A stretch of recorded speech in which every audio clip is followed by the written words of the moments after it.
C'est officiel, les rumeurs prennent enfin forme. L'AS Monaco vient d'annoncer le départ de Georges Ilnikna vers le club saoudien d'Al Ittihad.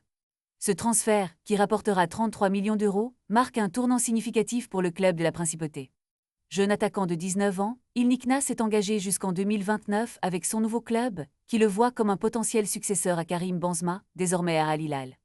Cette opération est d'autant plus intéressante que Monaco avait acquis le joueur pour environ 19 millions d'euros, un investissement qui n'a pas porté ses fruits comme espéré. Avec seulement 3 titularisations cette saison, il était devenu un remplaçant sur le rocher. Ce départ, bien que douloureux sur le plan sportif, s'avère crucial pour l'équilibre financier du club.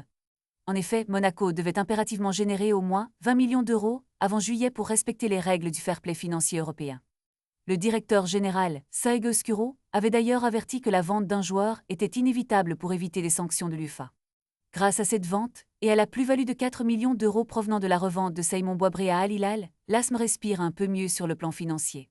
Ils ont su éviter le désastre sans trop affaiblir leur effectif, car Monaco a aussi renforcé son secteur offensif en faisant venir Simon Adingra, prêté par Sunderland avec une option d'achat de 17 millions d'euros. Cependant, le passage d'Ilnikna à Monaco est à considérer comme une déception.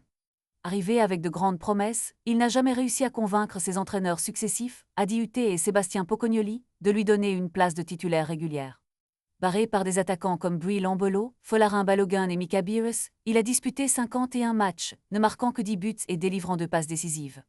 Ce transfert soulève des questions sur la gestion des talents au sein du club. Que va-t-il se passer ensuite pour Monaco? Ce transfert pourrait être le début d'une nouvelle ère. Restez à l'écoute pour des mises à jour sur les mouvements de l'ASM.